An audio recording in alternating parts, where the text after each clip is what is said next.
Me dije que tal vez era cierto, después de todo, que las ideologías están muertas.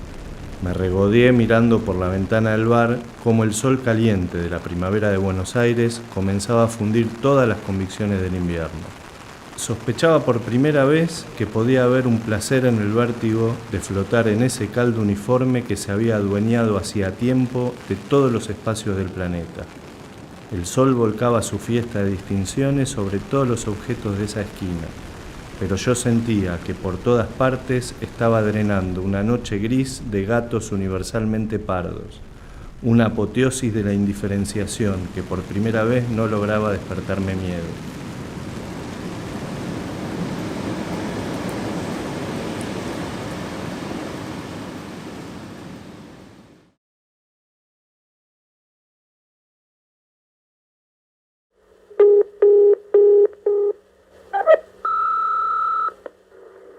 Aquí le hablamos del comité de Suecia.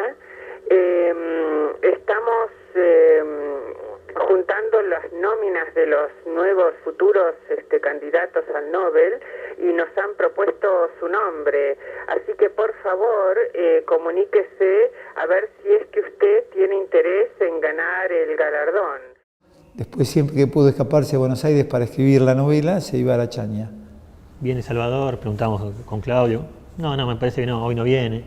Iba con su notebook, fue el primero que tuvo una notebook en el escritorio, y cuando no tenía que hacer un laburo para el diario estaba escribiendo su novela, sus cosas. Él escribió, como quien dice, su obra magna. Es como de repente vos sos y decís, voy a escribir la novena sinfonía.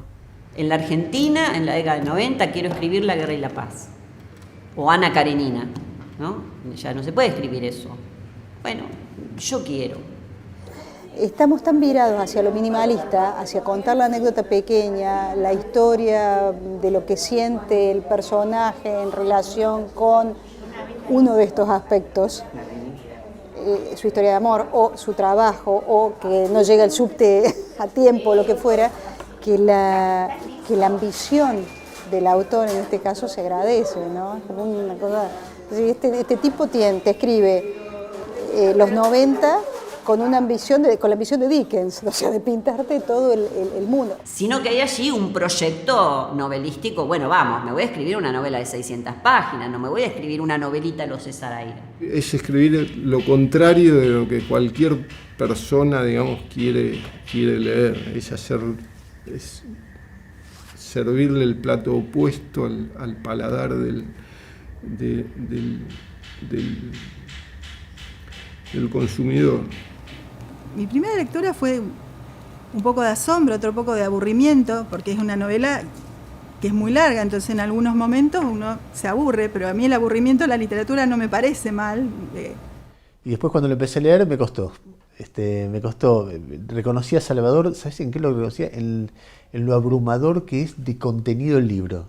No sé si vos te pasa que vos lees un párrafo y no le sobra, no hay nada que sobre, no hay nada que busque ser liviano, es todo pa, así como que no te deja respirar. Y mi sensación cuando él hablaba y cuando él escribía era esa. También lo vi como una radiografía literaria de la mente de una persona, de un esquizofrénico. Con esta idea vamos a llegar hasta el final, hasta jugarnos la vida, digamos. Y en Benedra estoy diciendo jugarnos la vida y estoy diciendo mucho, ¿no? Me impresionó que era como una especie de continuidad con Roberto Arlt, más refinadamente escrita, con toda la zona esa, ¿ustedes la leyeron? Sí. ¿Viste la zona ensayística? Es muy densa la del alemán. Y hace una serie de operaciones literarias que son muy difíciles de hacer. El descendiente de Roberto Arlt es Salvador Benedra, no hay. Otros han querido serlo, muchos han querido serlo. Ricardo Piglia, por ejemplo, que yo creo que no ha logrado llegar a eso, ¿no? Digo, Piglia usa mucho esa táctica. Los Soria de La Iseca es la mejor novela de la literatura argentina. Y te dan ganas de decir, no, es el traductor. Cada uno con su librito, ¿no? Hace poco me pasó de sentirme bastante mal cuando releí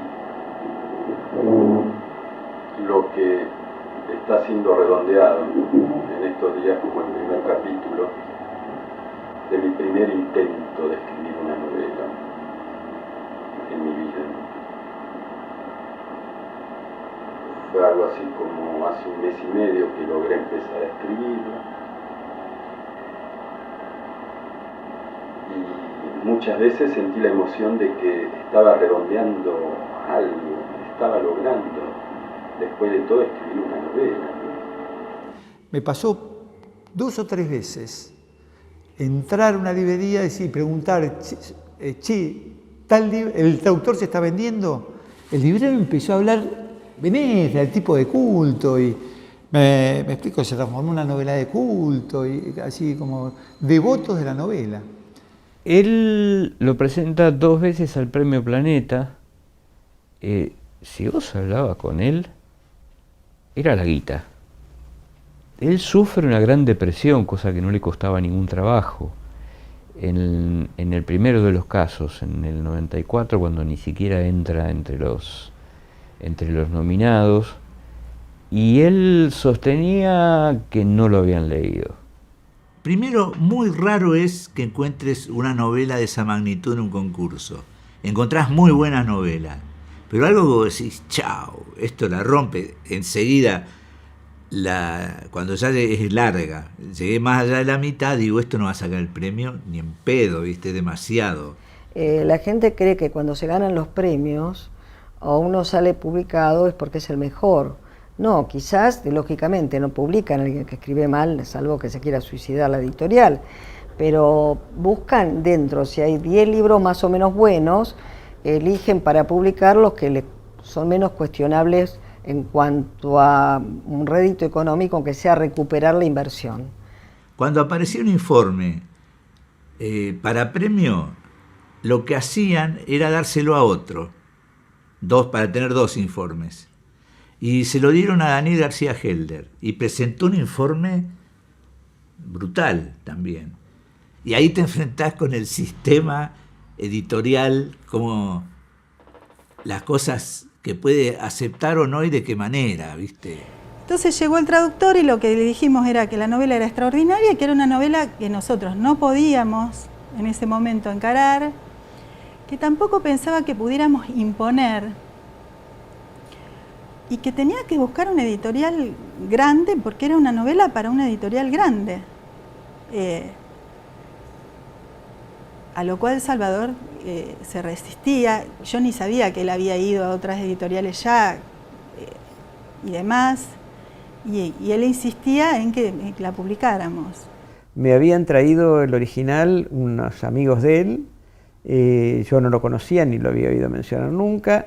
En algún momento Elvio Gandolfo, que estaba en el jurado de preselección del Premio Planeta, me dijo que todo lo que se había presentado ese año era una porquería, pero que lo único que le había llamado la atención era esa novela, que tal vez recortándolo un poco era una novela sensacional, y quedó en un estante de mi biblioteca entre decenas de originales para ser leídos. Entonces sonaba el teléfono y venían y me decían Benesdra, y yo me iba allá arriba y las conversaciones eran larguísimas, siempre sobre este tema de yo la quiero publicar, y yo le decía que era extraordinaria, que la tenía que llevar a algún lado, y él en un momento empezó a decir que él la quería pagar porque a él lo estaban indemnizando en Página 12, lo habían echado y tenía que cobrar una indemnización muy grande, y que él quería usar eso para pagar la novela. Yo me horrorizaba, decía, este hombre se está quedando sin trabajo y se piensa que usar la indemnización para la novela. Y le decía que no, que sí, que podía hacer eso si quería, pero en otra editorial, que nosotros no lo íbamos a hacer. Y él volvía a llamar y volvía a insistir. Tenía una buena voz, y por lo que me queda en la memoria, y era un tipo muy inteligente. De escritor no vivís ni en pedo, digo, te puede tocar. Un gran amigo mío era Mario Lebrero, de Uruguay, y el loco se murió, no en la miseria, pero sin ganar un carajo. Murió y entró en un nicho. En ese momento explotó lo de los textos del yo. No fue que lo hizo para eso. Escribió un último libro, que es el más largo de todo, La novela luminosa, y entró ahí. con el sentido trágico que dan las noticias, apareció una nota en página 12, Chau Salvador, firmada por Claudio Uriarte, dando cuenta de que el autor se había suicidado, se había tirado de un balcón el día anterior. En ese mismo día tomé el original, lo leí de un tirón y me di cuenta que ahí había una gran novela y que había que publicarla, aunque no fuera a venderse nada. Cuando le hablo de Divinsky me dice, no, Silvio Gandolfo me dijo que era una genialidad, soy re amigo de él. Y yo, entonces, bueno, genial. Bueno, pero por supuesto había que pagarla, la edición. Como había unos ahorros de Salvador, la familia dijo que lo pagaba inmediatamente. Y bueno, y Divinsky saca el libro, y chochos. No era presentar el libro de un colega. Era una situación muy distinta.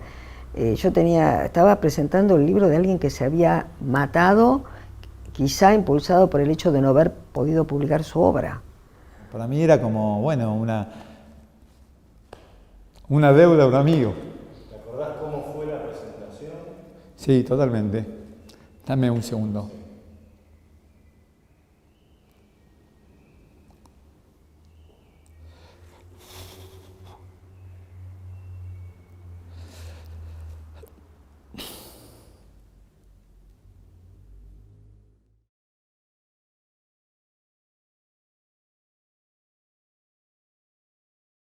De modo que al compás de esos 4 días de lectura y puterío, quedó definitivamente instalado en mí un mecanismo de relojería que preguntaba y preguntaba si un mundo que podía convertirse en eso que Bruckner pintaba no había sido en realidad siempre así, si lo que afloraba en sus escritos no era más que la verdad absoluta y permanente, que había pasado siglos agazapada en el proceso de la modernización para aparecer finalmente clara y desnuda cuando el desarrollo humano permitió a los amos conformar para siempre los gustos elementales de las masas para hacerse votar ad infinitum por ellas, en el mejor de los conformismos posibles. Si Bruckner, en lugar de ser un canalla hábil y culto, no era un lúcido, un sabio, y yo había pasado 37 años papando moscas. ¿Cómo se cuentan los 90? Fowell también contó los 90, la experiencia sensible contó sus 90, ¿no? Como decidió contar Benésdra, no lo contó nadie. A lo mejor existe el alemán, yo no hice investigación nada, pero por eso, invertarte toda la teoría de un derechista siendo un izquierdista que se da cuenta que la empresa de izquierda donde trabaja se va yendo a la... ideológicamente a la recontra B, que termina por tener más, hoy sería una novela ideal, ¿viste? El momento donde se acabó un modelo y viene el otro y vos decís, ¡ah! Es medio espeluznante, ¿no? El invento de este libro apócrifo de Bruckner, de este alemán, eso también es una procesadora de ideas, ¿no? La decisión de poner el libro en alemán y después en español, digamos. Ninguna editorial hubiera permitido eso. ¿Vos te creías que Bruckner existía de verdad? No. Si lo buscaste por todas partes. Perdón. Divinsky. Sí, todos pensamos. Claro. Perdón. ¿Quién se dio cuenta de movida que Bruckner no existía? ¿En serio? ¿De movida? Pablo. No, pará. ¿Por qué no lo dijiste? Yo ahora voy a decir lo que hice. No, boludo. No puede ser que calce tan justo un tipo de derecha con el pensamiento del turco. No existe un tipo así. Hoy hubiese sido una boludez, para en internet se acaba la historia, en Google. ¿Viste? Me fui a la Biblioteca Nacional, a la del Congreso, y estaba loco. La novela logra algo que es centralísimo, que es eso que está ocurriendo, parece estar ocurriendo en ese presente. Por eso es tan conmovedor ese momento, en donde él se sube al auto después de ese fin de semana de locura y escucha por la radio que cayó la Unión Soviética. Ese acto, ese momento histórico del siglo XX, el momento histórico del siglo XX, que esté contado así, en su instantaneidad, lo hace poderosísimo en la novela. ¿Cómo esto puede ser factible o cómo esto puede ser posible? ¿no? Esta ideología de derecha descarnada, perversa, casi preliberal, digamos, ¿no? La Unión Soviética y yo sería, ¿no? La caída de la Unión Soviética y yo, eso es la novela. Es una cosa desmesurada. En el imaginario de él estaba escribir algo importante y sobre todo trascender en la vida, hacer algo muy de nuestra generación, hacer algo que en la vida sea muy importante y trascienda en función de la historia, de la idea de la progresividad histórica, de la idea de lo popular, de la idea de la justicia.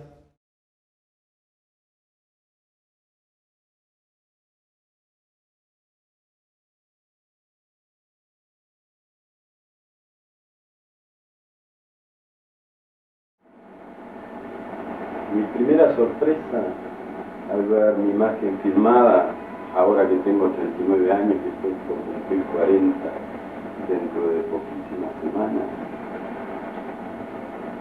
fue que me encontré feo. Me encontré feo en la cámara.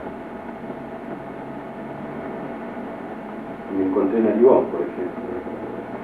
Ahí lo compartí.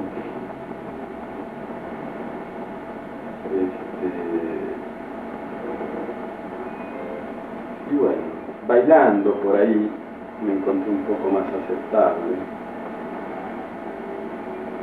pero la imagen general fue más bien decepcionante y eso me trajo recuerdos infantiles de cuando me sentía desprovisto de atractivo. Además era tartamudo, tenía dificultades grandes. La imagen no era la única. Y como que todo eso en la infancia fue demasiado. Me costó mucho superarlo. Y varias décadas sin preocuparme por la imagen y desplazando la imagen que yo tenía de mí mismo hacia factores de comportamiento, intelectuales, capacidades o lo que fuera, me habían ayudado a olvidar eso. Tenía cualidades que lo hacían privilegiado para la actividad política, pero otras que conspiraban porque era muy difícil que Salvador pueda someterse a un trabajo persistente en el tiempo, a la disciplina y a ciertas características que exige una actividad en una organización. El centralismo bolchevique, ¿viste? El centralismo democrático no era para Salvador. Era un militante díscolo, no le ibas a hacer llevar adelante una línea con la cual él no solamente no estuviera de acuerdo, sino que no lo hubiera discutido hasta la más pequeña de las comas, es así. La relación comienza a través de otro compañero que también después vamos a hacer un trío inseparable, que es Alejandro Mantero. Él entra al Buenos Aires y yo también. Y en el Buenos Aires en el 66 se interviene la universidad, es la noche de los bastones largos, en julio.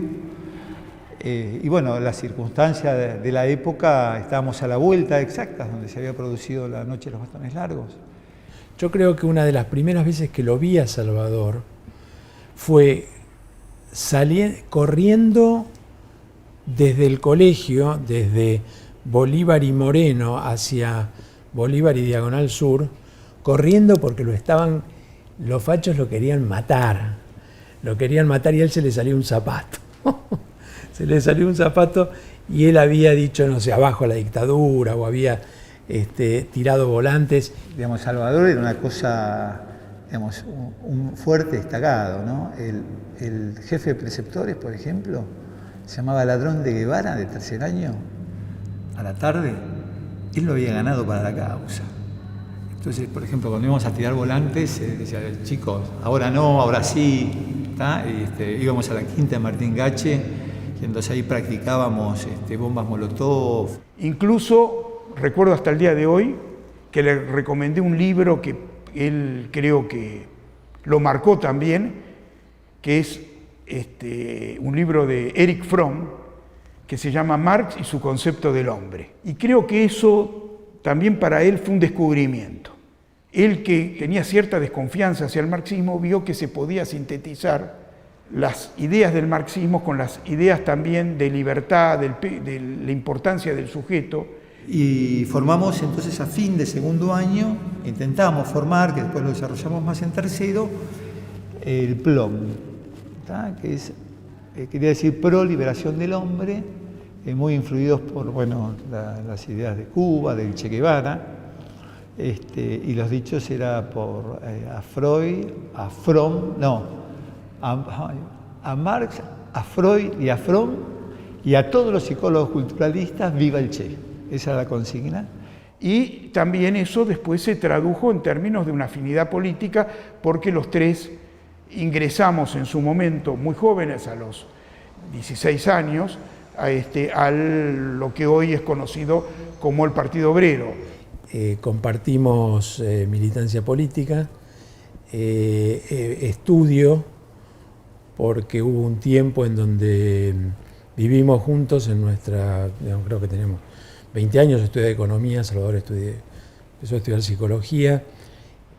A él no le gustaba mucho estar con la gente y yo era divorciada, pobre, con 2 criaturas y vivía en la provincia. O sea, un desastre. Entonces yo no me acercaba a ninguno de los grupos que se iban armando entre gente joven. Yo tenía 23, 24 años tenía por esa época, 24 años, sí, 24. Y de repente él se acerca y me dice, escuchame una cosita. A mí no me gusta estar con más de 2 o 3 personas porque es una pérdida de tiempo. Y vos no te podés dar el lujo de perder el tiempo. ¿Por qué no hacemos el trabajo juntos? Chan, yo no podía creer. Esa fue su presentación. Y a partir de ahí empezamos a estudiar juntos y ya no nos separamos, digamos, durante mucho tiempo.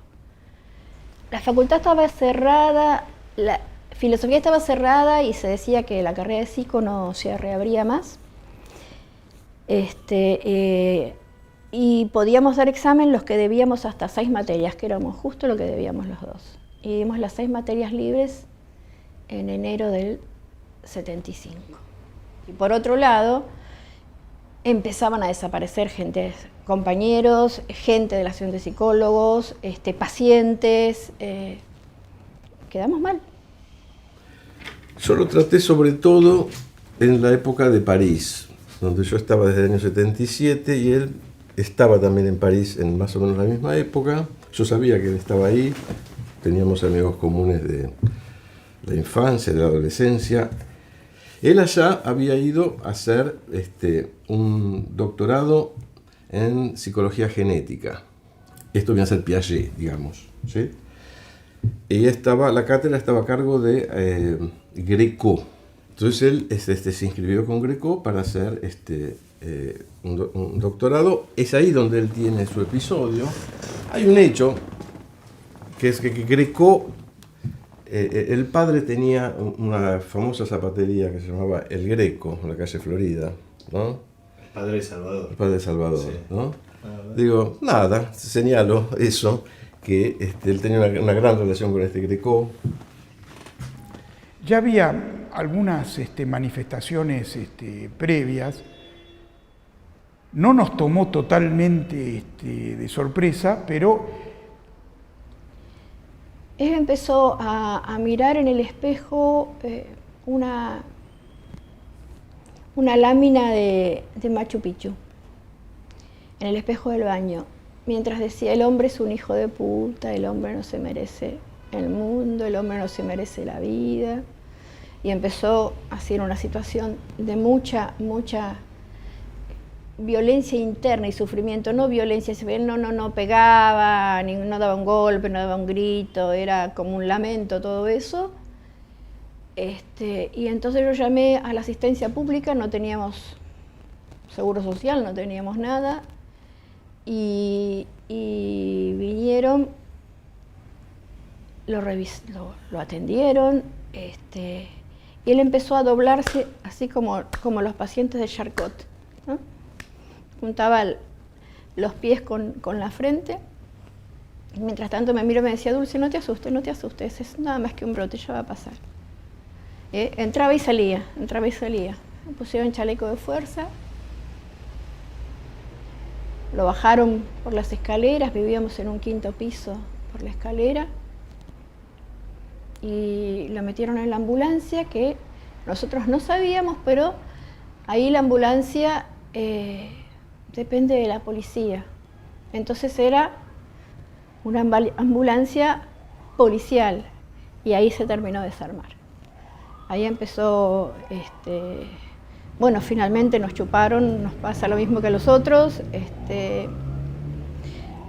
digas lo que digas, te hagan lo que te hagan, me hagan lo que te hagan, no vamos a abrir la boca, los compañeros están antes. Y allá llegamos, él estaba descalzo y con calzoncillos solamente y con una cámara fotográfica imaginaria retrataba la situación en el Santán, que era el psiquiátrico donde habíamos ido a parar, y diciendo Cooper se quedó corto, todo esto hay que denunciarlo, no se le puede hacer esto a la gente, el hombre es un hijo de puta. Y así. Los psiquiatras lo que querían era sacarse encima al turco, porque estaba haciendo un atrapado sin salida. Había soliviantado a los locos en contra del poder psiquiátrico, a favor de las ideas de Franco Basaglia, que hablaba de la desmanicomialización, que hoy es uno de los planteos, y apoyo la desmanicomialización y la nueva ley de salud mental y todo eso que hay ahora. Con lo cual, vamos, y dice, sí, se lo entregamos. Y salimos con él. Y no le dieron ninguna medicación para compensar, ningún antiparkinsoniano, entonces a las 24 horas empieza a hacer síntomas extrapiramidales, que se arquea, que movimientos involuntarios. En un determinado momento me dice, no te lo bancas más, si yo no puedo ser tan egoísta y retenerte al lado mío, por más que te necesite, por más que no esté bien. Lo cual era cierto, yo no aguantaba más, hacía ya 4 años, casi 5 que no vivía con mis hijas mayores, porque primero, cuando la cosa se me puso muy complicada a mí, le dije al padre, llévatelas de vacaciones y no las traigas. Y después ya estaba en Francia. Y entonces sacamos el dinero que había en el banco, me acompañó a sacar el pasaje y me pidió, antes de entrar, que mi locura no mate la capacidad de amor que hay en vos. Y ahí dejamos de vivir juntos.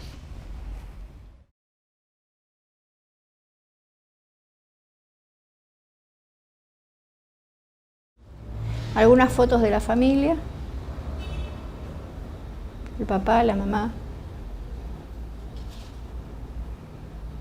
Su mamá venía de una familia muy religiosa, de Esmirna, Sebi también es de Esmirna, creo que ahí hay otro elemento en común. Pero su papá no creía. Su papá una vez me dijo que si él a los 9 años había tenido que ver cómo los alemanes violaban a su madre y mataban a su padre y él salvar a sus hermanos, es que Dios no existía.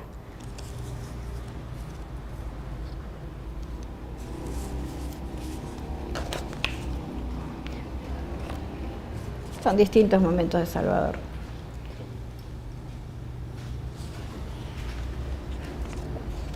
Casamiento de Alberto. ¿Estás vos en la sí, foto? Sí, Salvador, yo, Yamila, Pablo, María del Mar.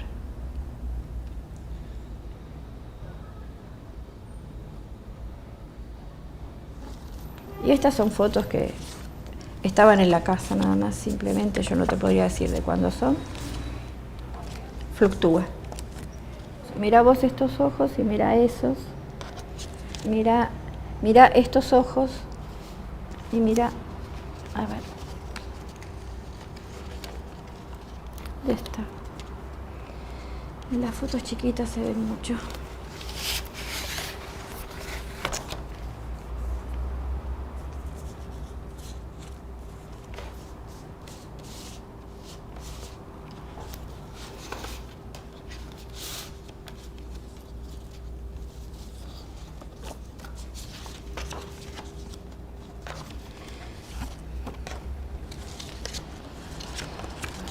¿Ves? Esta es una foto previa al brote, al primer brote.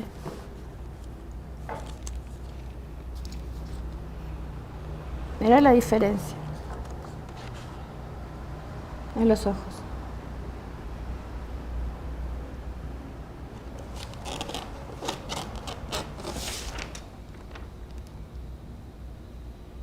Sí, esto es del traductor. Capítulos cortos van desarrollándose en hechos los temas sobre extensa exposición de fantasías. Hay cosas que son autobiográficas, pero en relación a la forma de ser de Salvador, no dan cuenta totalmente como realmente su alter ego. Aquí está la temática. Aquí están los subrayados. Incluso el apellido Sevi viene de acá, porque se refiere a un rabino mesiánico que se llamaba Shabbatai Sevi, pero que se casó con una prostituta y que ya había antecedentes en la Torá, en el Tanaj, mejor dicho, de relaciones de ese tipo. Y donde lo más importante que él planteaba era levantar la prohibición de lo prohibido. Y creo que es un poco eso la temática que, entre otras cosas, tiene el traductor.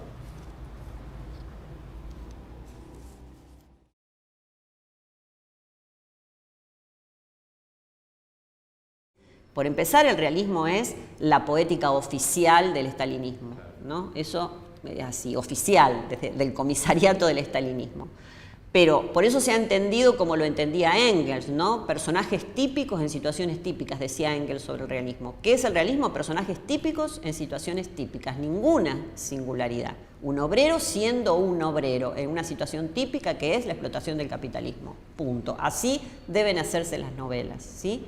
Lukács le da una vuelta a eso, muy interesante. Dice que la tipicidad, o sea, la posibilidad de representar efectivamente un estado de sociedad, no se da manteniendo esa tipicidad, sino llevando ciertos rasgos de esta tipicidad hacia el extremo. Dostoyevski es su ejemplo. Y en El nombre de él hay también algo de los personajes y de su vida de Dostoyevski, que también buscan, y en su personaje, buscan llegar al límite para salvarse. Pero era rara, vos la leíste la novela, es una novela que la tenés que manejar. Va subido arriba de un auto loco, ¿viste? Que a mí eso me gustó porque además no se le descontrola. Clarín, en su suplemento de libros que en ese momento se llama Cultura y Nación, le dedicó una nota de tapa, no me acuerdo si fue iniciativa de Raquel Garzón o de quién, y a partir de ese momento se agotó la primera edición y fue necesario hacer una segunda edición. El caso es que hacia 2002 llega un colaborador del suplemento Cultura y Nación, Fernando Molle, con la novela bajo el brazo, diciendo: yo quiero escribir sobre esta novela, porque tal cosa, y es fantástica, y empieza toda la ruta detrás de la vida del autor, que también prometía una historia, ¿no? Porque Fernando sí tenía en claro, por conocidos comunes, que en el libro había mucho más de vida de lo que en apariencia podía uno, de vida del autor, ¿no? De lo que en apariencia podía uno creer. Y por esas cosas del azar, él fue encontrando distintos tropiezos en la investigación, y en un momento dado el tiempo que había decidido que quería dedicarle a la búsqueda se acabó. Entonces a mí me llegó el libro y el encargo: bueno, ahora hacé lo que puedas. Llegué por una nota en el diario que se hizo por esa época, por 2002, 2003, presentando la novela. Me la recomendó mi viejo, que siempre está atento a esos detalles, digamos. Por la edad que yo tenía, estaba como que en esa época yo pensaba que iba a ser director. Después no fui director, no me movilicé, no me convocó convertirme en un director. Pero en esa época pensé que sí, que lo había sido mi abuelo, mi viejo. Yo no tenía problema, iba a hacer eso, digamos, no veía dificultad. Se firmó un contrato con Javier Torre, pagó un anticipo de $10.000, que era pagadero la firma del contrato. Había otro tanto que debía pagarse cuando se estrenara la película. Se hizo la película con una actriz brasileña, no recuerdo quién era el actor que hizo el papel protagónico.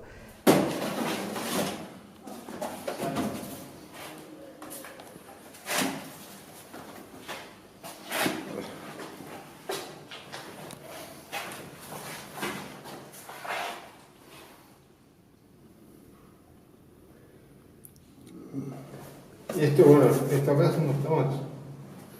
Es el tiempo que se fue, ¿viste? Rollo 1 de 5.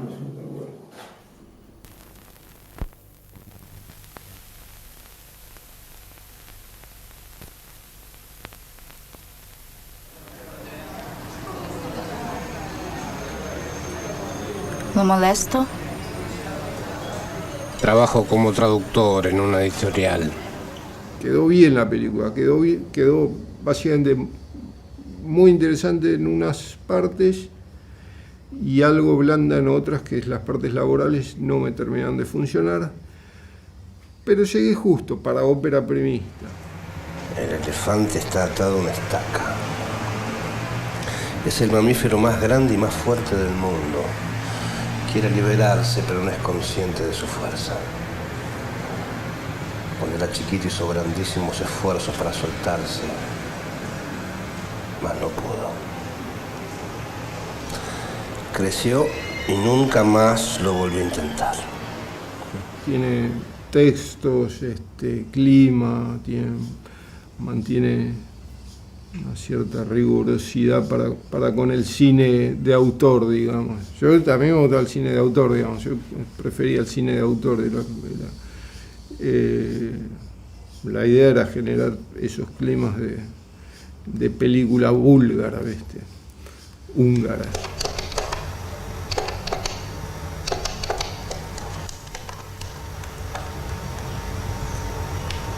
Hola Romina, habla Salvador.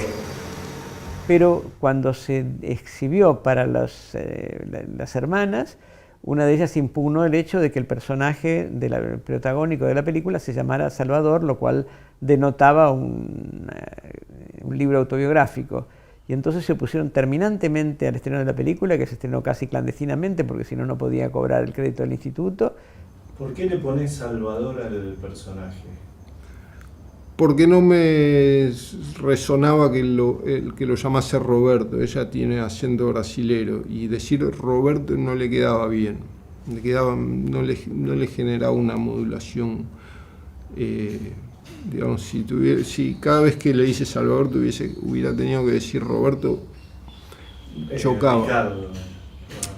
Ricardo era. ¿Por qué le dije Roberto? Sí, bueno, porque es muy parecido, Ricardo, Roberto. Creo que lo mejor para vos es que te acuestes con otro hombre. Pero ahora me estás diciendo que me convierte en una puta. Prefiero una puta a una frígida. Una ninfómana. Una mina que se la pasa mirando la pared mientras se está cogiendo. No volví a hacer cine, digamos, no volví a dirigir cine. Fue como empezar y terminar en algún lugar para mí y no por el hecho no por causal de sí misma, digamos, ni por la novela ni por la película, sino por causas terceras que son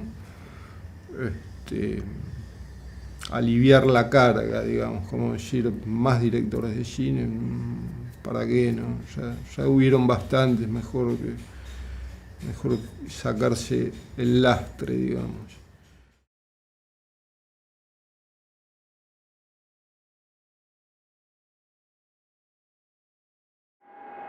Cuando un día en Alemania, en Múnich, en un subte, estaba pensando en volver a la Argentina, pensaba que la opción que tenía era traducción y periodismo, no iba a volver a la psicología, y de golpe me sentí como reconciliado con mi historia después de haberme desviado muchísimo de deseos fuertes, de ambiciones. Bueno, a principios de los 80 él se puso a militar de nuevo cuando el Partido Obrero deja de llamarse Política Obrera, pasa a llamarse Partido Obrero y se plantea ser un partido obrero de masas, o sea, abrirse internamente. ¿tá? Y él se equivoca porque, para mí, que es una visión, porque tiene traslada mecánicamente la experiencia de Brasil a la Argentina. En Brasil es un proceso genuino. que nace de los propios sindicatos, nace de los dirigentes sindicales, no es algo que nace desde la propia izquierda. Pero no era un simple cambio de nombre, sino una transformación incluso organizativa, es decir, un nuevo periodo, una nueva etapa, nuevas tareas, que generó sacudones, incluso sacudones internos muy fuertes. Nosotros fuimos parte de eso, salimos en aquel momento del partido. Lo que charlamos justamente es que Peó mantuvo discursivamente esa posición, pero que no la llevó a la práctica y se puso a militar muy fuertemente por eso. Yo creo que estuvo más de 6, 7, 8 meses, un año militando y después se decepcionó y se abrió. Después tenía como una cierta desilusión acerca de lo que se podía hacer o no hacer y creo que eso fue lo que lo llevó primero hacia el periodismo. Yo a Salvador lo conozco en la redacción del diario La Voz. Esto fue en el año 82, cuando nos cruzamos, yo como cadete, él como traductor de la sección internacionales.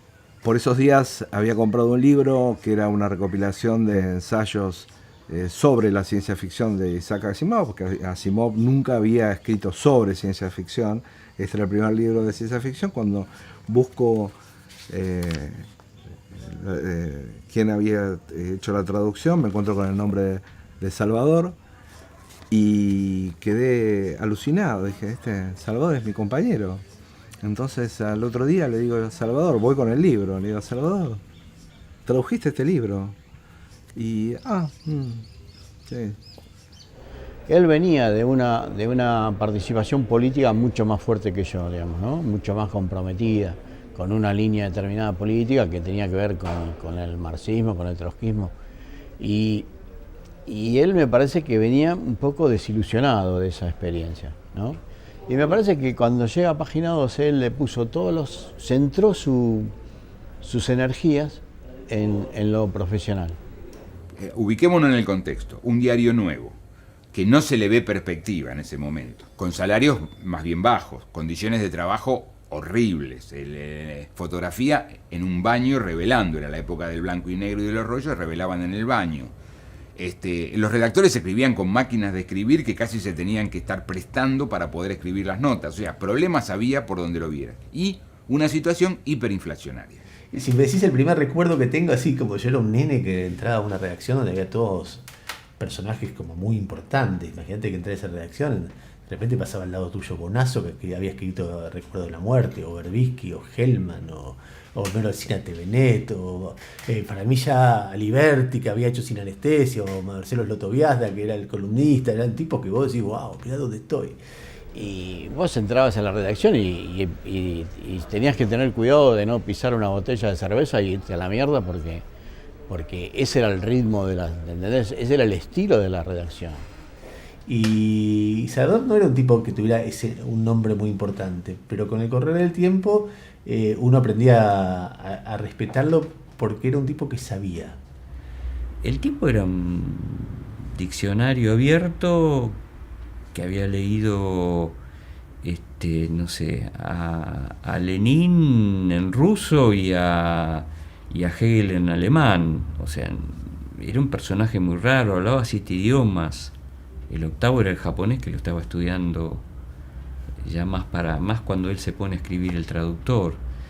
Y compartí con él alrededor de un año, calculo yo, en internacionales, después de unos tantos cambios que había internos en redacción, y ahí tuve la posibilidad de estar escritorio mediante frente a él.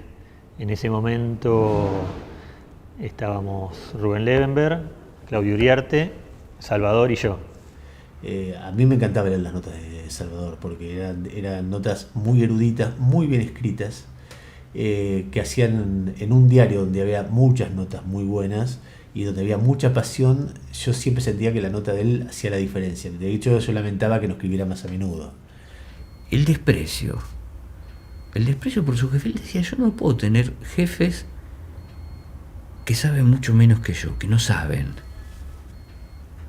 Él decía, él se sentía descolocado en ese lugar. Hoy, con el paso de los años, yo diría, bueno, no sé si él hubiera podido gestionar una sección, pero él tenía muy claro, y tanto Uriarte como yo lo respaldábamos en eso, que él estaba reducido a su misma expresión en ese lugar, ¿no? La verdad es que yo, el registro que tengo de Salvador es de una figura romántica y casi literaria, porque era, para mí, la admiración que yo sentía por él era la admiración que uno puede sentir por un artista. Una imagen de mi vida, yo hablando en una asamblea. ¿Cómo tengo eso? ¿Cómo lo puedo conseguir? No hay testimonio, no creo, he hablado en muchas asambleas, pero no creo que pueda conservar alguna vez eso, que pueda tener algún testimonio. ¿Y cómo sería? Por ejemplo, estoy de acuerdo. No estoy de acuerdo en considerar que todos esos factores influyeron sobre la actitud que los trabajadores tomamos en aquella huelga.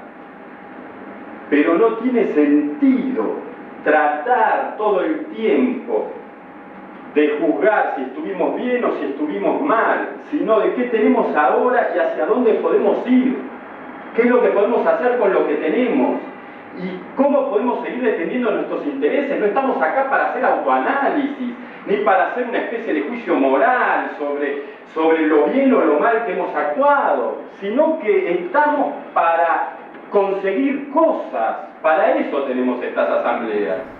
El episodio de la asamblea, la narración de esa asamblea es extraordinaria. O sea, cualquiera que ha ido a una asamblea, yo nunca vi una asamblea narrada de ese modo. Yo he ido a asambleas estudiantiles y uno ve la tensión de fuerza, sabe qué va a decir aquel otro, se levanta aquel y uno ya adivina cómo está operando y que su moción, bueno, como lo narra esa novela, para mí es extraordinario, ¿no? Lo de página 12 sería que el lugar, ahí lo transforma en una editorial, pero es claro que es el mismo lugar. Él no puede entender. Ahí se empezó a no entender muchas de las cosas de la izquierda, ¿entendés? Y la novela es genial en ese sentido. Es decir, bueno, sí, trabajó en Página 2 y Página 2 es turba, y sí, estuvo internado, y sí... y entonces eso reduce absolutamente la novela, porque no hacemos más que tratar de reconocer en la novela lo que ya sabemos de la historia de Salvador, ¿no? En sus intervenciones podía mezclar cosas que, bueno, que es lo que pasa en el libro, que de golpe entra en un largo divague sobre cosas que piensa o vive. En general él lo que marcaba era el límite de hasta dónde era capaz alguien de llegar para conseguir sus objetivos, ¿no? Porque era muy extremo, muy extremo. Él era como la contrafigura del periodista de página, porque el periodista de página era mucho más, era la izquierda más dócil. Lógicamente, a partir de la primera asamblea, Salvador pasó a ser una persona distintiva, rara, particular, tenía siempre opinión, siempre intervenía, una línea de intervención, era yo te digo, el mejor orador que yo recuerde. No ha habido otro, por lo menos en la experiencia del gremio de página y de otros lugares del gremio que uno siempre recorre como delegado, no recuerdo otra persona que pudiera cautivar a la gente que lo escuchara y además hacerla llevar a su razonamiento y a su opinión, digamos. Siempre empezaba abajo, siempre empezaba hablando, bueno, compañeros, ¿verdad?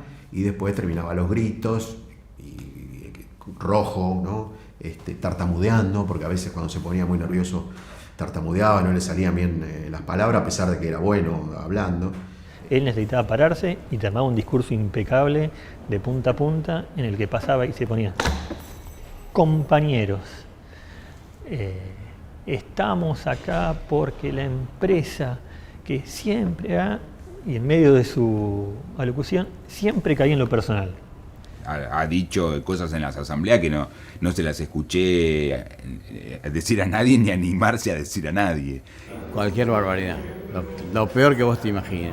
No solamente hablar de su poco compromiso con la asamblea, sino su mucho compromiso con algunos altos directivos del diario. por ejemplo, ¿no? Y lo decía muy claramente, no lo insinuaba, digamos, ¿no? Los discursos de él en las asambleas siempre tenían dos partes, una que te provocaba cierta euforia y otra que te daba vergüenza ajena. Yo me acuerdo patente una en medio de una discusión, era salarial, pero él la llevó a un terreno salarial y particular, y parado delante de la columna entre Susana Biau y donde estaba Internacionales, apoyado y con vista general de la redacción como le gustaba tener a él, y parado, y porque resulta que uno se viene a enterar que para tener un aumento en este diario no importan las competencias de profesionales, sino ni el tiempo que uno esté en esta redacción, ni lo que puede aportar, sino lo que importa, compañeros, para tener un aumento en el diario es chuparle la pija al director. Imagínate la redacción. Integramos la misma comisión interna de delegados ya a partir del año 90, creo, 91. Se me borran un poco las fechas. ¿Llegó a ser delegado? Sí. Eso no lo recordaba. Yo cuando Salvador se presenta, me sorprendo primero que se presente, porque además rompía su discurso de que él nunca iba a ser delegado. Yo, la verdad, pensé que no le iba a votar la gente, o que iba a tener pocos votos. ¿Por qué? Porque esa línea de choque era una línea que no... Y además la situación de una persona... Vos imaginate un delegado que se te brote. Era tan ingenua que creía que podía convencer a los patrones llevándole un libro de Adam Smith, por ejemplo, ¿no? Y cuando yo le decía, Salva, vos sabés muy bien que las relaciones entre empresa y trabajadores tienen que ver con la relación de fuerza, tiene que ver con la lucha de clase, no tiene que ver con que vos lo convenzas a un patrón de que sea más bueno porque lo dice Adam Smith. No, porque... Y él no creía eso. Él creía que a partir de la palabra podía convencer a un patrón que te estaba explotando de que cambiara de posición y que sea un capitalista bueno. Pero también había muchos jóvenes que creían que estaban en el mejor lugar que podrían estar en toda su vida, que nunca más iban a conseguir un lugar como ese. Y la verdad que una vez que vos habías sentido que habías llegado a un lugar en el que te podías morir si quisieras laboralmente hablando, para lo que era la dinámica del trabajo de ese momento, era muy fuerte. Había compañeros que decían, ¿cómo le vamos a pedir un aumento a este diarito que es nuestro diario?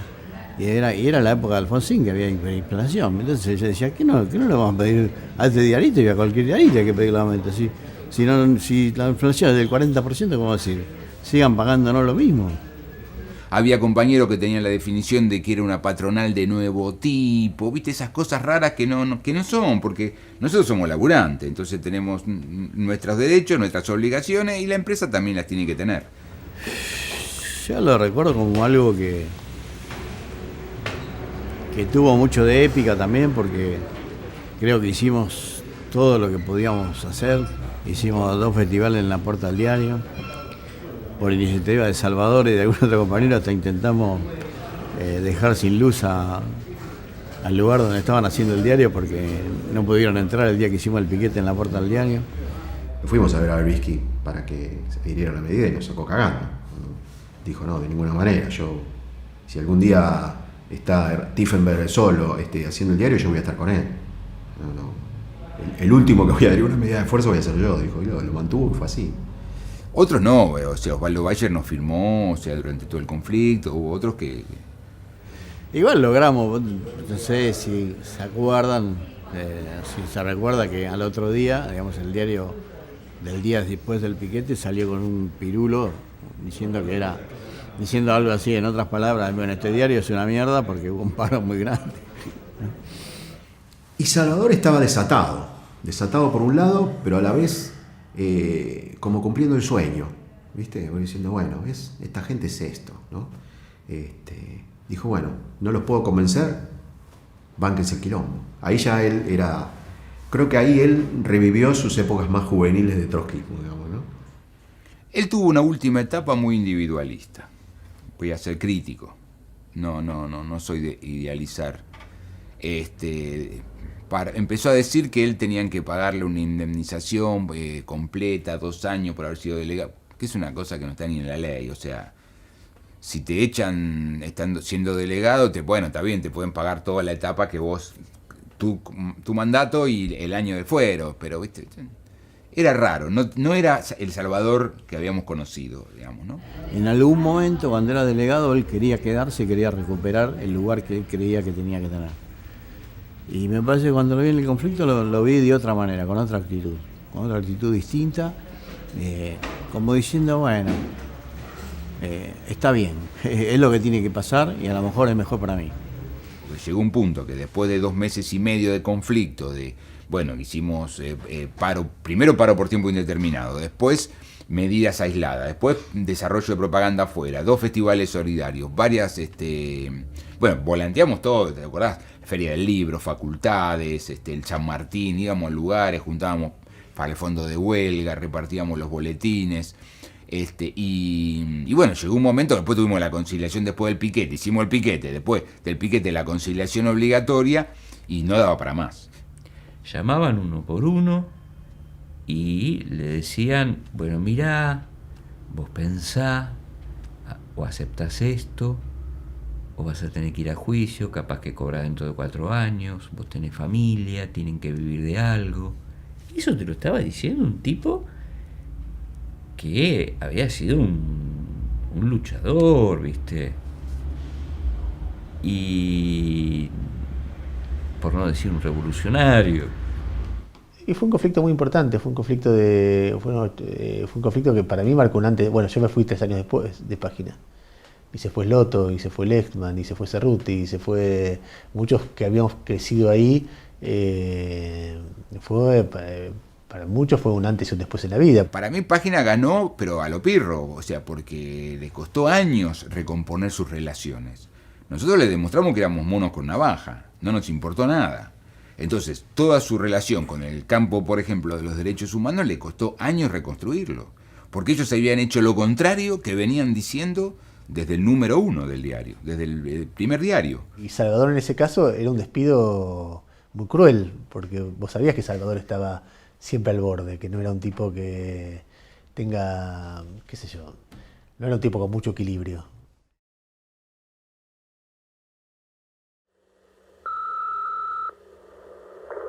Isabel, ya es la 4ª llamada que hago para Buenos Aires. Salvador está loco totalmente. No sé lo que voy a hacer con él. Quiero que lo llames inmediatamente o me llames a mí y vayan tomando una decisión que van a hacer con este hombre, porque yo creo que lo voy a internar en un psiquiátrico. Me rayé, en el inquietante sentido literal de la palabra. No como un disco, como un loco. Más descriptivamente me deliré, duró poco, pero a diferencia de alguna otra vez del remoto pasado se notó y me internaron. Fue todo muy breve, el raye y la internación. Desvarié apenas un par de días, me internaron 1 mes. No te cuento los delirios porque son todos iguales, podés preguntarle al loco más cercano a tu domicilio. Decirle que te hable sobre la versión platos voladores y afines, adaptarla a una persona que tiene educación universitaria y buena cultura general y ya tenés el cuadro clínico. No, en uno de los brotes, no sé, creyó que estábamos al borde de la revolución y lo llamó a Pasquini Durán y le dijo, mirá Pasquini, tenemos que sincronizar los teléfonos porque tenemos que tomar el poder, ¿viste? Sale, creo que Pasquini Durán fue el que salió, me dice que está brotado, entonces, y viene el turco. Entonces, impresionante. Cuando me ve, vale, viniste, mirá, viniste, vamos a hacer la revolución. Las masas vienen por Plaza de Mayo. Me da un abrazo de la concha de su hermana. Cuando en el medio del abrazo, y esto, digamos lo que es un brote psicótico, en el medio del abrazo, absolutamente en transferencia absoluta conmigo, se arma una barrera, yo siento la barrera corporal, lo estoy tocando, siento la barrera, cambia la mirada, se aleja, me mira así medio de costado, con la cara de un tipo que está brotado, y sale corriendo. ¿Sí va? Después tuvo un episodio con la policía, y la policía, como se dio cuenta que estaba brotado, pum, lo metió en un patrullero y fue al Borda, y en el Borda le quebraron el dedo muñeque y lo ataron. Salvador quería probar también que sus técnicas de autoayuda podían lograr impedir que él se suicidara. Es decir, era toda una construcción y en cierta medida lo logró, porque si no hubiera sido por eso, probablemente el desenlace de Salvador hubiera sido anterior, porque era demasiado, él vivía, como todas las cosas las vivía en forma muy intensa, también lo vivía en forma muy intensa las depresiones. Él lo plantea como un libro de autoayuda, pero de autoayuda inteligente, y a mí la autoayuda me ha ayudado poco, entonces me he mantenido al margen. Me gusta más como narrador de ficción, no me caso con el Camino Total. También hablábamos antes del Camino Total, o sea, una obra que no va a poder tener lectores, ¿no? Porque aparte parece dirigido a un público de autoayuda, digamos, o de gente que lee literatura de autoayuda, que no puede pasar ni de 4 líneas de ese libro, ¿no? El de autoayuda lo leí porque apenas leí el prólogo me di cuenta de que cualquier cosa que estuviera en el traductor estaba explicada ahí. Entonces lo leí, me acuerdo, me senté acá y hasta que no terminé de leer no paré. Digamos, la propuesta del libro es esa de, para vencer el dolor hay que convertirse casi en un fakir, o sea, experimentarlo e ir hasta el fondo. Para que haya placer tiene que haber primero dolor. Por eso es un libro de autoayuda medio extraño. Y esto se reflejaba en su vida personal. Es que él lleva la realidad hasta una última consecuencia. O sea, él prueba en la realidad y después lo transforma en un escrito, en palabras, en una novela.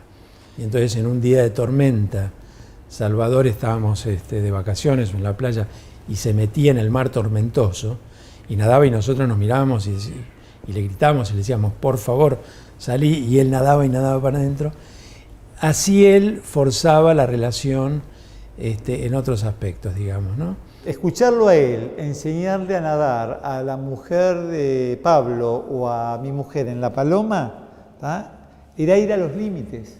Vos tenías que nadar y hacer el esfuerzo. Y cuando sientas que, palabras de Sic, cuando sientas que el corazón te va a explotar y estás seguro que te estés por infartar, ahí es cuando tenés que seguir. Y no aflojar, y seguir nadando, vas a ver que podés.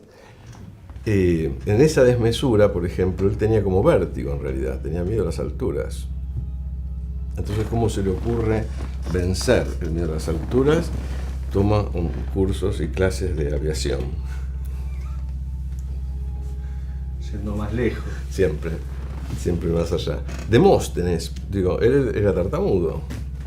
Tartamudeaba todavía de grande, a veces. Pero de chico parece que era un tartamudo feroz, ¿no? Y también se convirtió en una especie de orador, así que no paraba de hablar, ¿eh? Claro. Sí, esa es más o menos, esa es la personalidad, ese dualismo, sí, ¿no? Muy con la decisión de vencer sus limitaciones. Era tremendamente tímido, entonces aprendía a bailar y a cantar y a mostrarse, qué sé yo, ¿eh? Siempre en esa misma línea.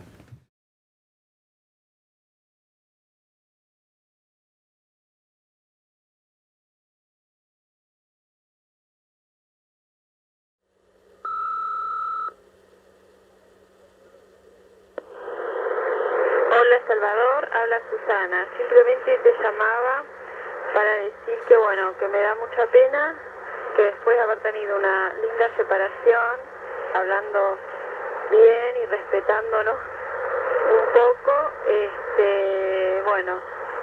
esto haya terminado así.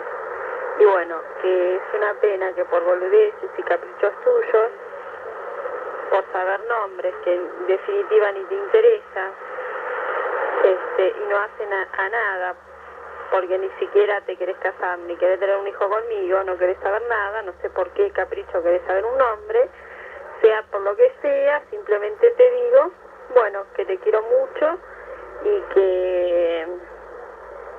y nada más, ¿viste? Acá está Salvador, Acá está Susi, que era la novia en ese entonces, Laurita Ockman, que era de la octava de tercero, la mujer de Pablo Heller y la hija de Pablo Heller. Susana era una chica muy, muy atractiva, pero más bien simple en su formación intelectual.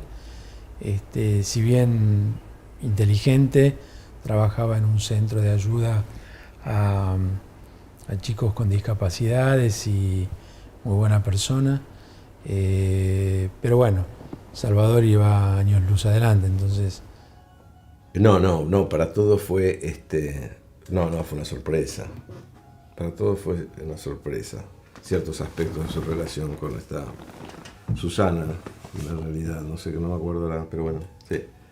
Era, sí, fue sorprendente. Si lo hubiéramos sabido, no sé, no creo que hubiéramos aprobado algunas cosas, efectivamente. Pero bueno, sí conocía la relación que tenía, porque él hacía, era como una especie de padre severo y autoritario que educaba a la persona. Esa era la relación que tenía. Tenés que trasladar, la llevaba. Tenía una relación así. Me acuerdo de la relación con Mitsuko, la japonesa, que fue una relación breve, evidentemente, pero también era una relación de mucha sumisión de parte de ella. Me parece que era la única manera de tener una relación para una mujer con él. O sea, él iba mezclando realidad con ficción todo el tiempo. Y de ahí yo me enteré de muchas cosas. Algunas eran horribles. Tenía algunas cuestiones que son bastante similares a las que se relatan en la novela. No lo quise leer porque el libro tiene dos partes. Una es el trato con la chica esta, cosa que yo le cuestioné muy suavemente. Yo no soy de armar grandes quilombos, pero a mí no me gustaba ese trato. Si tuviera solo la parte esa del alemán y demás, sería un poco ploma. Pero esa mina con la que se engancha provoca las mejores escenas de la novela. Esos personajes tan antitéticos que son Ricardo Sevilla, ¿no? y esta chica Romina, una salteña, es tan elemental, es como si por un lado dijera, sí, pueden unirse el ciudadano en estado de inocencia pura y la intelectualidad, pero en lo que cuenta, de cierta forma muestra que es muy difícil, ¿no? Es muy difícil, que en general el pez grande se come el pez chico, como la sociedad, porque él se la termina comiendo en el sentido también metafórico, porque ella para mí es un personaje muy chiquito al lado de él. ¿Viste cuando lees algo y decís, qué hijo de qué bueno que se le ocurrió esto? Cuando ven juntos el crimen famoso religioso de Estados Unidos, y que la mina lo entiende perfectamente, porque es religiosa, ahí al tipo no le entra en la cabeza, está lleno de escenas así. O cuando, con esa obsesión que tiene el tipo por hacerla acabar, cuando la tortura prácticamente, y pasa de primera a tercera, es tremendo. Sí, es muy impresionante la novela cómo está contada en primera persona, porque es el soliloquio de Ricardo Sevilla, que es el protagonista y narrador, y cuando hay violencia física pasa a la tercera persona. Es una cosa increíble, como que el mismo autor no se hubiera bancado contar eso en primera, ¿no? Y ese desdoblamiento interesante que hay entre este tipo, el violento, el que la fuerza a su pareja a tener sexo con otro tipo para curarse de su frigidez, no puedo ser yo. No puede ser el que venía contándote la historia hasta ahora.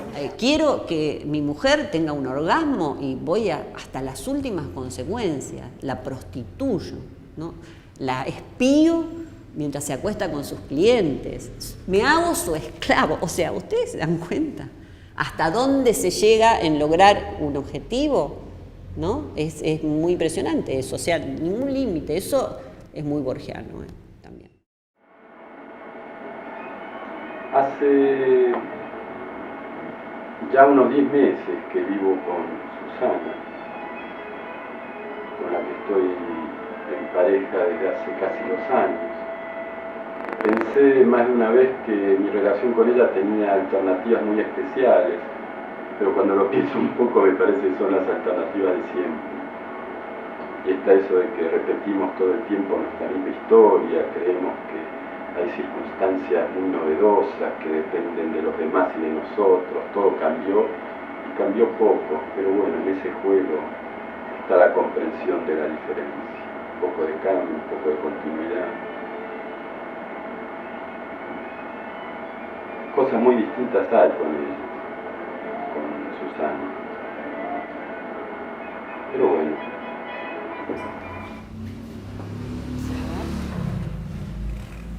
Susana, yo no tuve que aprender a quererte porque te amé ni bien te conocí.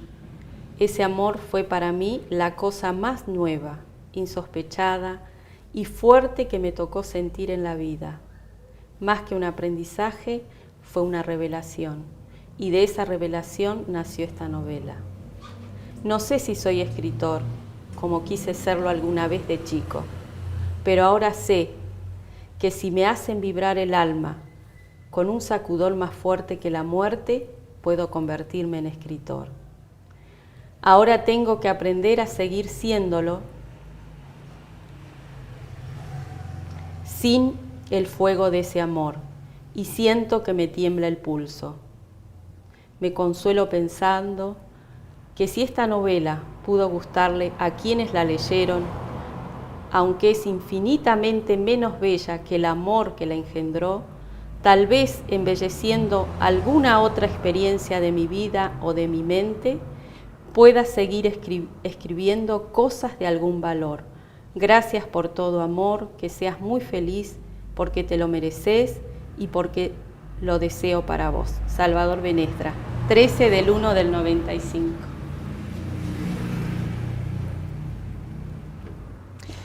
A ver. Bueno, estas fotos del primer aniversario, en donde nos conocimos, en la Plaza Congreso.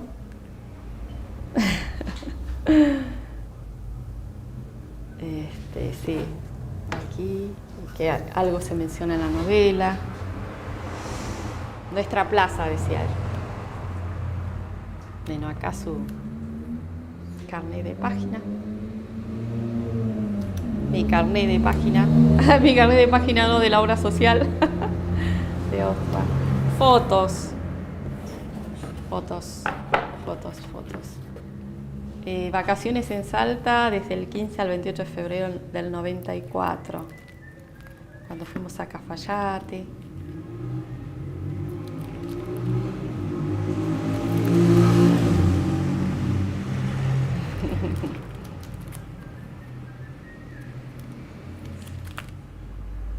No, esta ya, bueno, está mezclada. Esto es en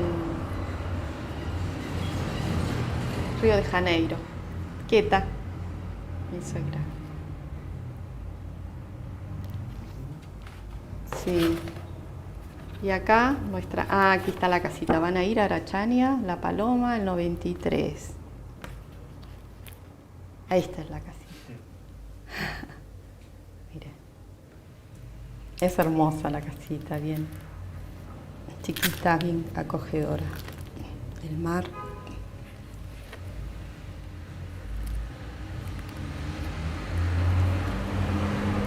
Es en invierno esto, ¿eh? Por eso está solo. Y yo le estoy sacando fotos. Estábamos solos. ¿Ves? Ahí está frente al mar. Estamos en el comedor, es bellísimo, bellísimo.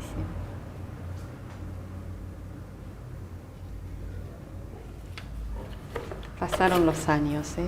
Dios, cómo pasan los años. Era muy celoso, muy celoso. Que por qué hablaste tanto, por qué te reías tanto, qué te decía él, por qué le decías, y yo vi que vos te sonreías, por qué él te gustaba, por qué te sonreías tanto, vi que te reías. Y así, me acuerdo que una vez yo me cansé y le dije, pareces un torturador de... No, él me decía, es una novela. Yo a veces le decía, no, ¿cómo escribir eso? Qué sé yo, que va a pensar la gente. Pero me decía, es una novela, es ficción. O a lo mejor será algo inconsciente mío, una fantasía inconsciente que estoy poniendo en la novela. Sí. Se reía. Él una vez arreglando los libros en la biblioteca me dice, Susana, ¿sabes qué pienso? Me dice, a mí me gustaría que dentro de muchos años, no sé cuántos años, pero miles de años, me dice, que un grupo de antropólogos, un grupo de arqueólogos, quizás cuando ya no exista Buenos Aires, no sé qué va a pasar, ¿no? Los cambios tan rápidos, encuentren esta novela y digan, ¿quién escribió esto? Y entonces se den cuenta y a partir de la novela entiendan un poco qué pasaba en Buenos Aires, qué pasaba en los 90, en el mundo y en Buenos Aires. Y también van a investigar lo que pasaba entre nosotros, nuestra historia de amor. Ahí me comentó que no estaba en página. Yo había ido al departamento a retirar, también dejé algunas cosas, no había retirado todo tampoco. Y sí, estaba muy mal, peor todavía, digamos, estaba mal. Era como que se había arrumbado su mundo. Y un amigo, Héctor, justamente lo hizo ingresar en otra revista, que él no estaba muy de acuerdo, no tenía nada que ver con la izquierda ni el progresismo y se sentía un poquito mal por eso. En una del grupo Sopma. Sí, se sentía avergonzado un poco, me dice, mira, estoy haciendo esto. No, estaba mal. Yo lo he visto muy triste y muy con todos los cambios políticos. Lo he visto sufrir. ¿Qué va a pasar con mis convicciones? Creo que todo movió internamente sus convicciones de juventud, ¿no? Luchar por los derechos de los que menos tienen, de los trabajadores.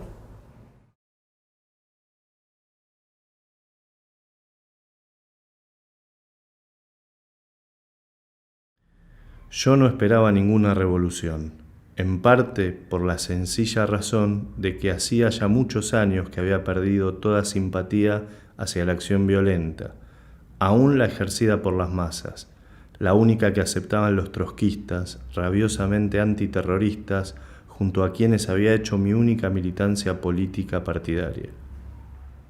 ¿Cómo hubiera sido su segunda novela? Qué pena no haberlo leído antes, qué pena que no lo hubiera visto publicado. Creo que uno no puede sacudirse esa sensación, ¿no? Y cuando falleció, estaba por hacer una segunda novela que hubiera sido un taponazo, porque iba a agarrar el tema de la violencia medio punk, viste, los jóvenes y demás. Se había ido a Uruguay a escribir eso. Yo leí el boceto que él tenía de su segunda novela, que se llama Puntería. Me extrañó en un momento dado que él ponía como notas de estilo, algo así como, bueno, la narración va a ser con el estilo del videoclip, rápido y cortante, y no va a haber frases poéticas como las del traductor. Porque es cierto, hay páginas de gran lirismo en la novela, pero yo jamás sentí que eso se empastara, ¿no? Es como que fluye. Y me parece que ahí hay mucho del periodista.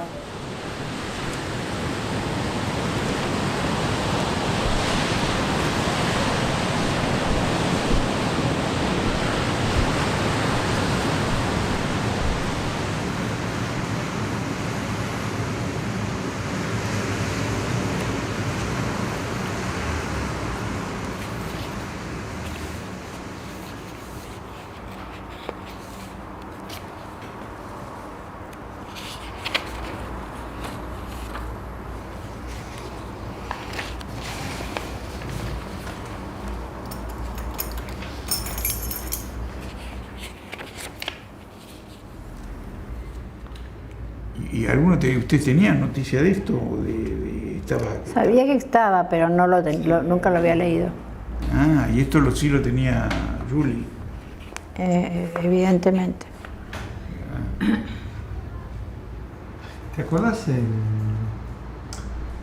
Puntería, Pablo? Que él había contado o habíamos hablado. Esta primera parte yo lo había leído en algún momento, el resto no.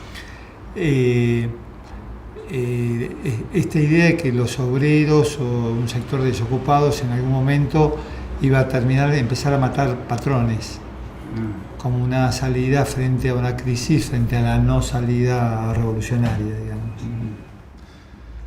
Estamos en un tiempo indefinido de un futuro cercano, en una Buenos Aires donde el índice de desocupación se estabilizó definitivamente en torno del 30%.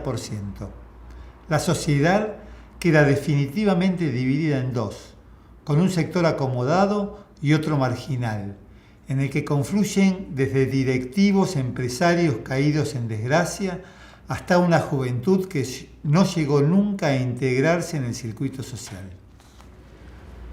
¿Quién es el protagonista? ¿Un periodista que se engancha a trabajar en la revista del grupo? Sería demasiado quemante, pero si se publica recién dentro de un año no hay ningún problema. Para ese entonces, o ya confían en mí o no me importa que me rajen.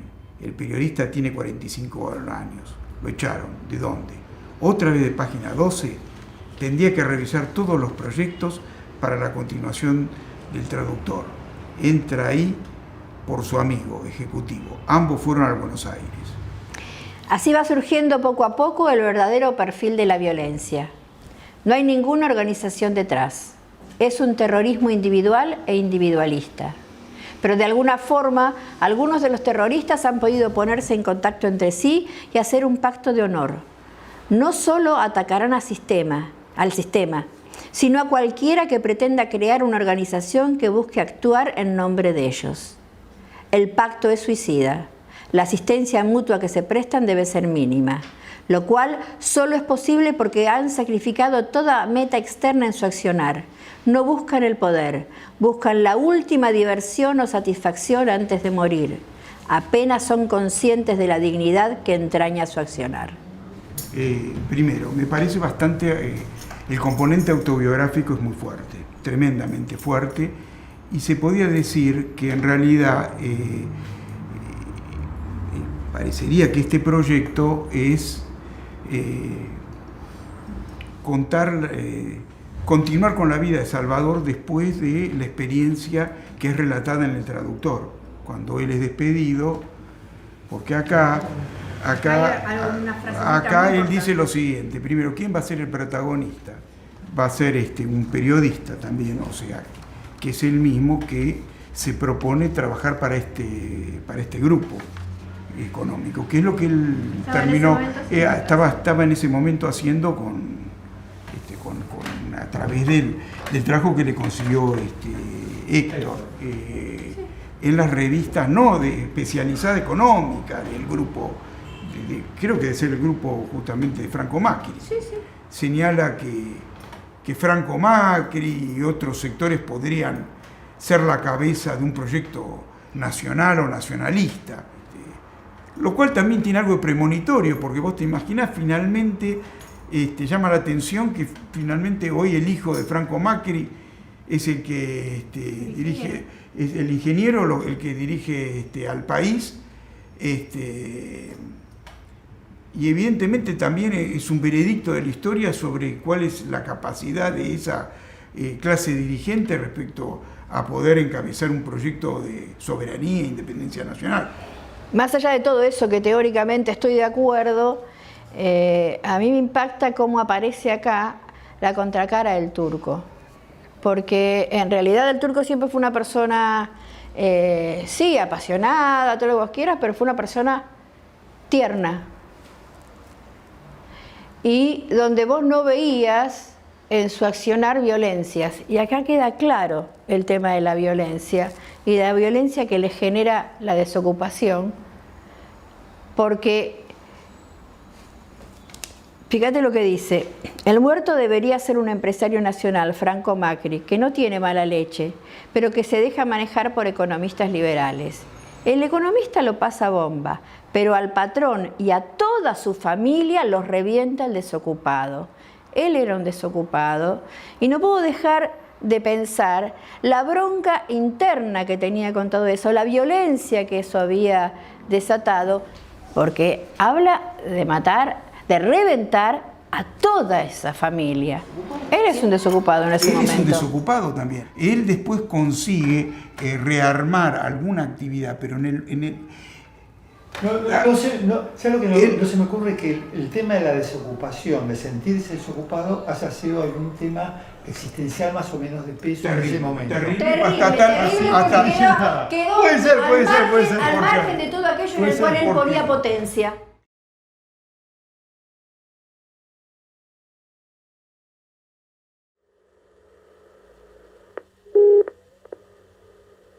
Hola, Salvador, habla Norma. Es miércoles 20 de diciembre, no sé qué día vas a volver, no sé incluso si vas a volver en diciembre o por ahí en enero, pero cuando vuelvas pegame en tu vaso, así nos saludamos y lee el diario para ver el remedio ese que vos querías, que ya está en Buenos Aires. Bueno, chao, un beso. Él volvió de Arachaina, me llamó por teléfono, estaba comenzando el brote, porque empezaba a sentirse perseguido,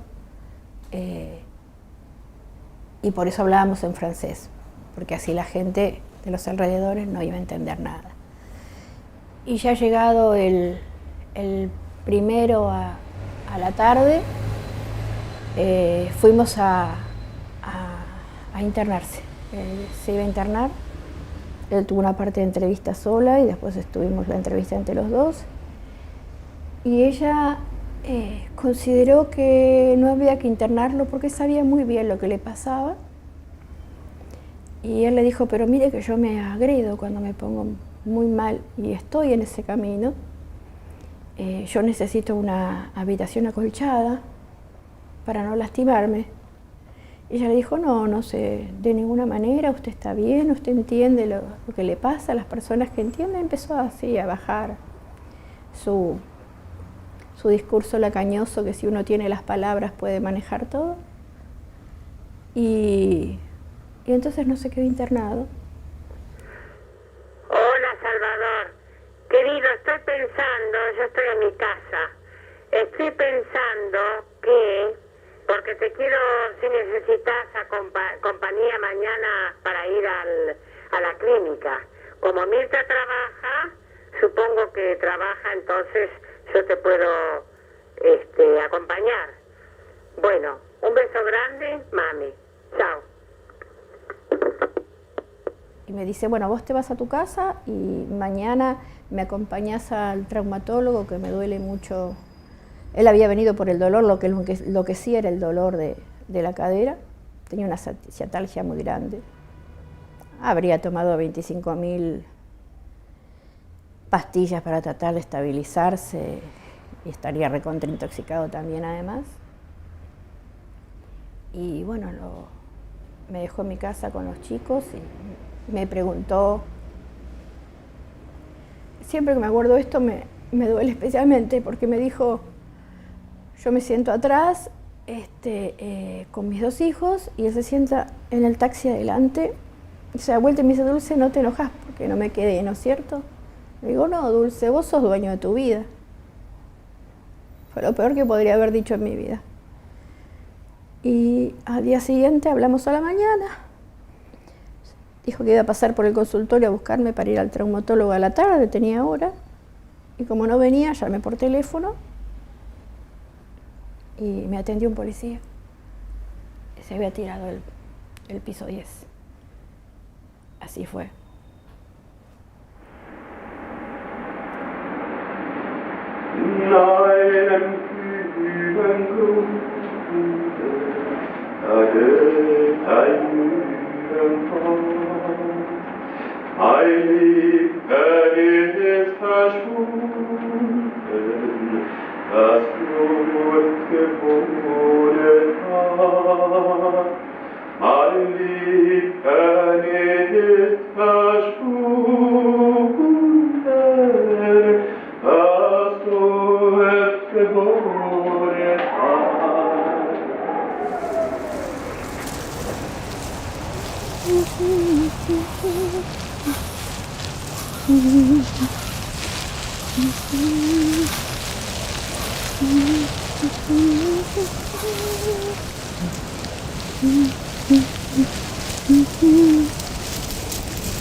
¿Para quién será este recuerdo?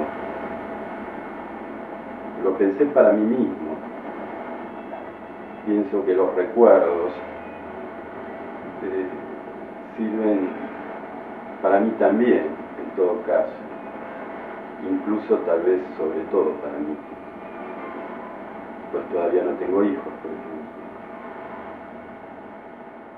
¿Y viste cómo termina la novela?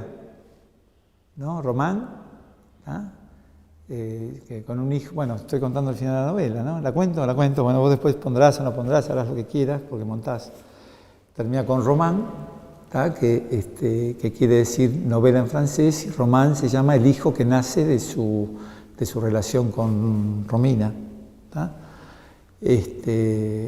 Así que esa novela es el hijo, era clarísimo para él eso.